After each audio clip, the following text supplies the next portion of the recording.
Well, hi. Welcome to this edition of Financial Independence, A Better Perspective. And this is Lance Edwards.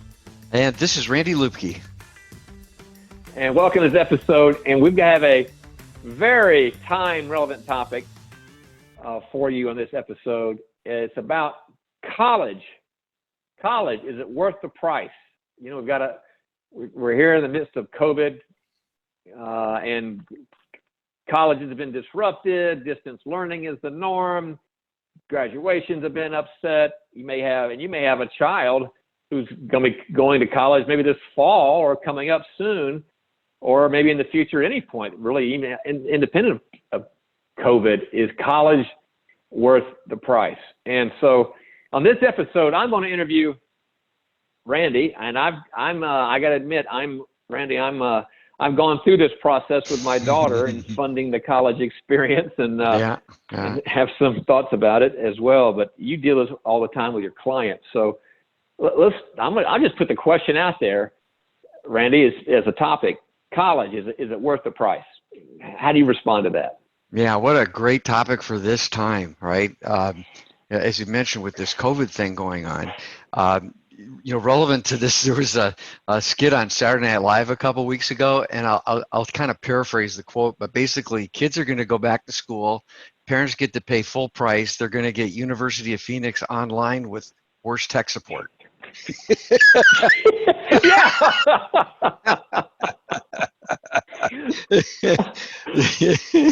Yeah. So, when as a financial advisor, consultant, retirement planner, whatever hat we're wearing that day, when we look at life events, right, the things that cost a lot of money in people's lives, certainly funding your retirement is the biggest one, because it goes on for hopefully 25, 30 years or more. And, so you need a lot of money stashed up for that. But along the way, between working and when you stop that work, you have these life events that can be very expensive. And college is definitely the biggest one. It's going to be bigger than weddings. It's probably going to be bigger than the cost of the down payment on your first home. It's, college is $40,000, $50,000, $60,000 a year, depending on the school you go to, and multiply that times 4, maybe 5 years, and multiply that times 2, maybe 3 kids. It's a lot of money, period. Right? Yeah, and I'm one of the ones too. I had that. My daughter went through this. This has been over 10 years ago. Here's my experience. It was 60. Well, they advertised $60,000 a year. They lie.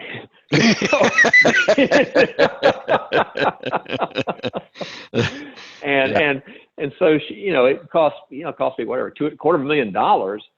I only have one child, $250,000, so she could come out and basically earn a $60,000 a year salary. And I look at that math, that doesn't make a whole lot of sense from a financial standpoint. So, no. And that's back when, she had the college experience. So now, your point, now they're looking at it on the computer at home or in an apartment. Yep. What am I buying here again? Yeah. How do you help people through this, Randy? Well, it's obviously, how do we get the most bang for our buck, like anything, right? How do we get the education we want or need and do it as in the least expensive way possible? And so, the first thing that people don't realize and consider is college is in general set up as an after-tax cost, meaning you got to make $1 and you're going to pay, let's say, 30 cents in taxes. So you're paying for college with 70-cent dollars. Which in effect, if I have just to keep a round number, $100,000 college tuition bill, I had to make $130,000, pay that $30,000 in taxes to have the $100,000 to pay for the tuition. Does that make sense? It's an after-tax expense, right? Thank you for pointing that out. I didn't pay $250,000. I paid $400,000 or $350,000. Okay. Yeah. So divide that by 0.7 or 0.6 or whatever your tax rate is, right? And that's really what you paid for college. You paid 20 to 30% more for college because you have to pay it with after-tax dollars.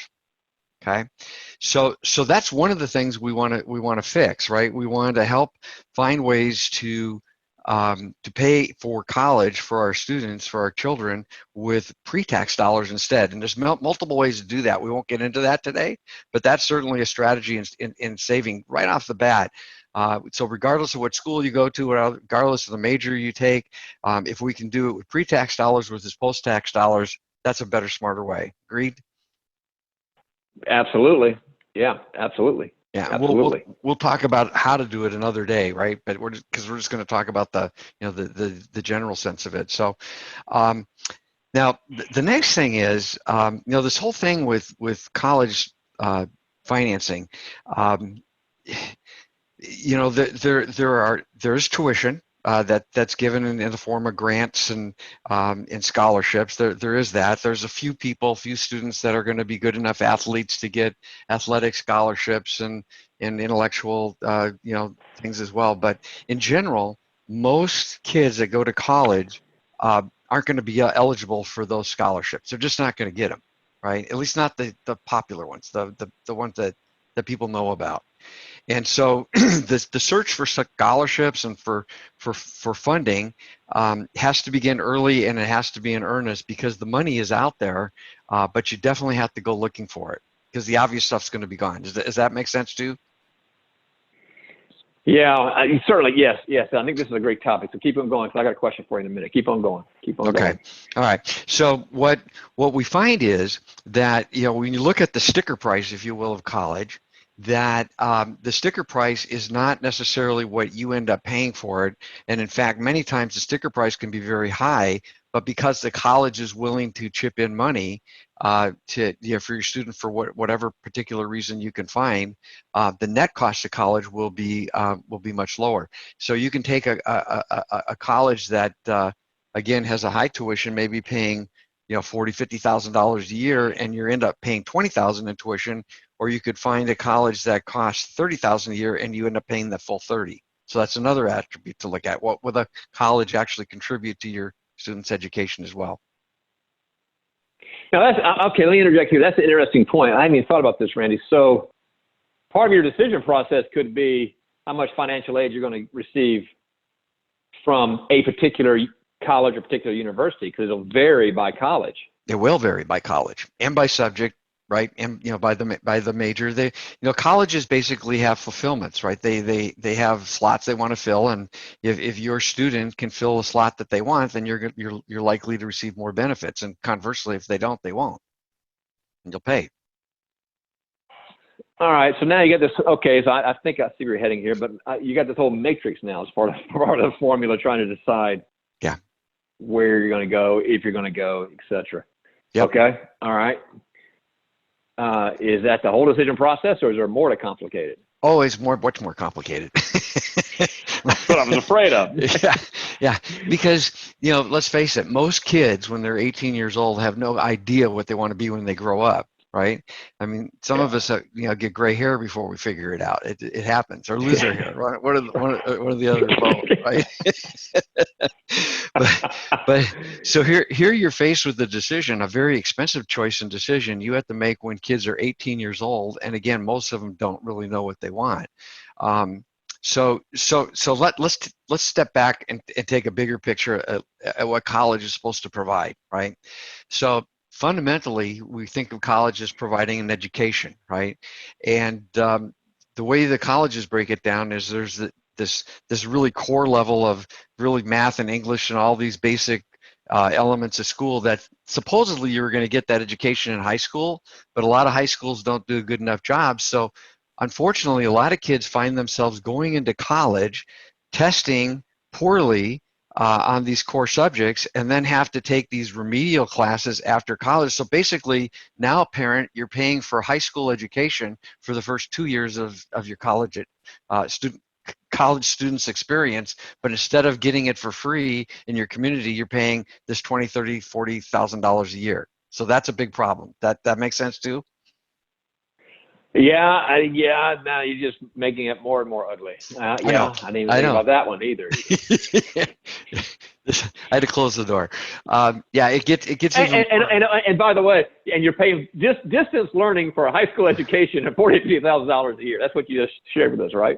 Oh, that's right. Plus Plus, you got to schlep the kid back and forth, to school and pay for the dorm and all this other stuff. So fundamentally, I always tell parents is, look, when you sit down with Billy or Susie, you got to really figure out, what are the benefits of college, and to that particular kid.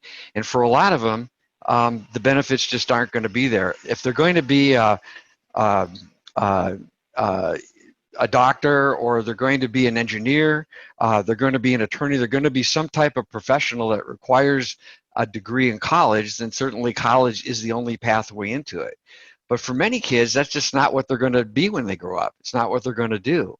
So they go to college, they waste 4 or 5 years, they waste a lot of money, they come out the other end, and basically they got a glorified high school education at a huge expense. Yep. Right? Yep. Yeah. And perhaps a lot of student debt on top of all that. Well, that's where I was going to go next, because that's the other downside. When you can't pay for it on your own because you don't have the wherewithal to do it, or you're not eligible for scholarships, then financing is the other option. And unfortunately, financing's become very easy to get. And I see this all the time with young folks. They're graduating from college with $100, $150, $200, even $500,000 worth of student loans. That's how they start out their careers, with $500,000 in debt. That's dog them for the rest of their lives, pretty much. Take them to the grave, I would imagine. $500,000 in debt for a lot of people coming out of school. Well, yeah, and once again, it's after-tax dollars that you have to use to pay off those loans. So you have the $500,000, which really, by the time you tack on interest and taxes, you might have to earn after you have to earn $800,000 of income in order to pay the taxes, in order to pay the interest, in order to pay off those student loans. And what kind of job did you get? Yeah, exactly. And what did you study? By the way, did you happen to focus on a subject which does pay well, or maybe that philosophy degree is not going to serve you too well with all those couple $100,000 of student debt in the future? Well, it's not. Now, granted, there are always kids in school that are going to do super well, and they're going to be top of their class, and they're going to graduate, and they're going to get the good jobs, and they're going to get paid well. But you just got to be really, really careful to not, come out of college with much debt, if any debt whatsoever, if possible, right? And by the way, parents, that doesn't mean you need to drain your IRAs or the equity in your home to pay for tuition is either. It's just because, you got your student graduated without debt, what did you do to your retirement in the process? Yeah. And I want to add something to this conversation from personal experience, Randy, if I could, is that, of course, there's a lot of emotion. Part of that matrix with dealing with a child, there could be a lot of emotion around, I've got to go here, I have to go here, I have to go here. Yeah. And then I think there's a choice of public versus private school, because a big price difference most times between public and private. And I can tell you, when I was going through school, I did both. I went to a private university. It's one of the most expensive universities at the time. I don't know still to this day how my parents got me through there. I also did, besides the private, I did public. State schools. Yeah. I did both of them. And I can tell you my perspective, when I went through it, I said, frankly, the extra money we paid over here for this private experience was not a premium over what I got with my public education. It really, at the end of the day, is how much I put into it.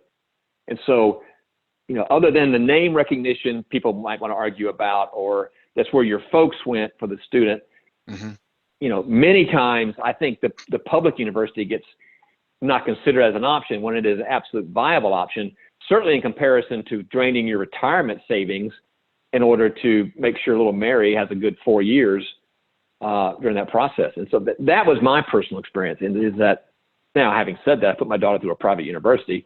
However, I would have had no qualms her going to a public school, because I got the same education between both options. Yeah, so let's separate the education from the experience from the networking. Let's say that those are 3 separate categories, okay? So to the education, your point's 100%, I think, right on, because I can send my kid to a community college for dirt cheap in California, right? for the first 2 Mm-hmm. years. They're going to get the same credits that they would if they went to some Ivy League school. Same credits, same education. It's just, basic, fundamental, like I said, advanced high school type education, but at a tenth of the cost, and then send them on to whatever school I want them to get their degree from, because when they graduate, all the employer's going to look at is, where did you get your degree from? They're not going to ask how many years you spent at that school. Not going to be a part of it, Yeah. right? So, Yeah. so that's a huge opportunity to save on costs, right? Using community college for the first couple years of school, it lets your kids mature. It lets them figure out more about what they might want to do when they grow up. It makes it more affordable. In terms of education for dollar, the community college, the state schools are awesome. And then if you want to move on to finish your degree at one of these brand name schools, fine, right? Do that, right? That makes sense. That's a great strategy. That's a great strategy. Matter of fact, let me overlay my personal story with that. So I started off at the private, very private elite university. Yeah. Thought I was going to major in one thing, changed my mind in the first 2 years, and because they didn't offer that what I wanted to study, that forced me to transfer to a public university really? where I could get my degree. And so I'm sure my dad was really, really pleased with that experience. Same thing. I had no clue what I was going to do. I completely changed once I get into the experience. Yeah. So now look at it from the networking perspective, right? And this is the thing that kids are really going to lose out on, right? With this COVID thing, because you just will not get this at home. Yeah. One of the things you gain in college are lifelong relationships, solid ones, right? That can not only create great friendships, but they create huge business opportunities throughout your entire life, right? And you form those relationships with your friends that are members of your fraternity or sorority, or whatever it is that you're involved with. Those relationships are going to be really hard to create, and frankly, when I look at the big brand name colleges, that's the number one thing they're selling, right? Is the ability to have this network of alumni and relationships and hiring opportunities. And I don't see where they're going to get that. I just don't see how they're going to do it or where they're going to get it. Well, certainly, yeah. If you're in distance learning, you completely. I think that's just out the window. That's just webinar training, basically. Right. You're not even in contact. You're not even in contact really with the professor. And you're absolutely right. That is a big part of the college experience, is the networking. And I would add to it the life skills of just kind of maturing, learning who you are. Yeah. And be able to express yourself and all that. That doesn't happen through a distance learning process. I can't imagine. But you're losing all of that. So there's that. That's part of your dimension as well. Yeah. So where does it leave people, Randy? Well, it leads them to, you got to be very conscious about the choices and decisions you make with college. Because going back to where we started with all this, it's really expensive, and it's more expensive than we even understand. Again, because we're doing it with after-tax dollars, so it's not something you just lackadaisically get involved with. And another thing to realize is some kids are just not college material. Not that they're stupid or bad kids. It's just that they'd be better off learning a trade or a skill or something else that's going to serve them better than some college education at the expense of the parents' retirement plan. Let me add a data point, because I actually looked into this as a comparison not too long ago. So, somebody has a choice. They could send, like I did, they could send their child to a nice private university and pay $60,000 a year for 4 years after taxes, $240,000, and they come out and maybe get a $60,000 a year job. Okay, that's one option. So $250,000, $60,000. Or, look it up, go to vocational school, for example, to become a welder. It's $4,500, welding school, 1 year of apprenticeship, and you've got a $60,000 job. I mean, from just a pure economic basis, right. Obviously there's no comparison, but there's all the other attributes you're throwing into it. Now, I think it's a very complicated choice for parents these days, even more complicated than I had with my daughter. It's very complicated, and again, it's very expensive. So you got to pay attention to it and make good choices and decisions with it. It's again, just start with, is this the right thing for my kid to do at all, right?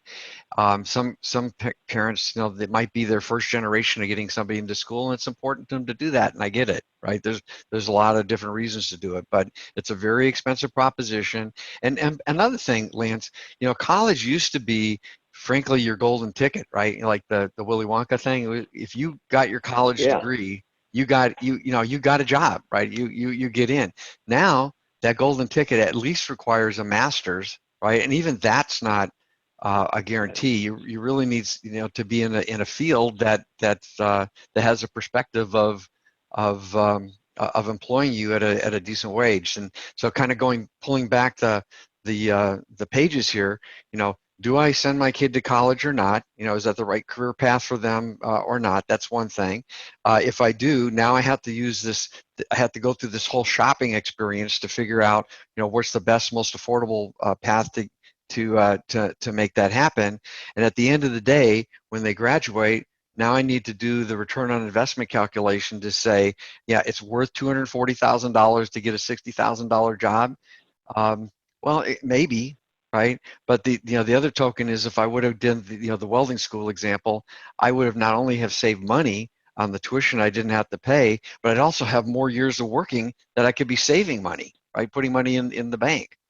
So it's a very complicated subject. It's not something to be taken lightly, and we spend a lot of time with our clients on that because of it. Wow. Well, I really appreciate that, because it is complicated. It is complicated. Randy, this has been great. You actually got me thinking about the process I went through. I remember just not years ago with my daughter, and I tell you, it's gotten more complicated since then. It's a very complicated process. Even the whole testing process, I was kind of amazed how it had changed since I went to school and the things these universities look at. So, any final wisdom on this topic you could share as we wind down here? Yeah, I would just say this: to be continued, right? I think that again, with this COVID thing and this online learning, that we're going to see some massive upheavals in the value propositions that colleges are going to have to put out. For the last 2 decades, they've been able to basically charge what they want because there's been an oversupply of students with an undersupply of places to get the education, and I think that's all going to turn. So we'll revisit this topic again, I'm sure, multiple times, and I think in the next 6, 12 to 24 months, we're going to see huge changes in the way education is delivered and what people pay for it. I think you're right. COVID is going to force that. I think you're right. Mm-hmm. All right. Excellent job, my friend. College, is it worth the price? And, give nothing else, put some spotlight on the complexity of it, and hopefully some thoughts from regards to make some decisions there. So, listen, tell you what, for everyone, if you want to listen to the show notes for this episode and the recording of this, go to fibetter.com, fibetter.com. When you go there, you find an archive of all of our past episodes. You also find some goodies there from Lance and Randy. And if you're interested in learning more about me, go to plug into lanceedwards.com. You can get a free copy of my book, How to Make Big Money in Small Apartments. And Randy, how do they plug into your world and take advantage of your expertise? Yeah, our main website is Lifetime Paradigm, LifetimeParadigm.com, lifetimeparadigm.com. Go there. You'll be offered the opportunity to enroll in our Financial Independence Toolkit. I hope you'll take advantage of that. It's a great set of financial tools and education that you get 100% for free. The other thing I like to add, Lance, to this, and we need to remember to do this in future podcasts, is if folks have different topics they'd like us to bring up, go to our website and let us know, right? Because there's so many things we could talk about. We're talking about things that we think are important to our audience and important to us. But share your ideas with us, and we'll definitely consider them as a topic to speak on. That's a great point, because if COVID have done anything, it's proven it's a fluid world out there. Things can change quickly. Yep. All right. Thank you, Randy. That was great. Thank you, everyone. Now, thank you, Lance. Have a great day. All right. Bye-bye.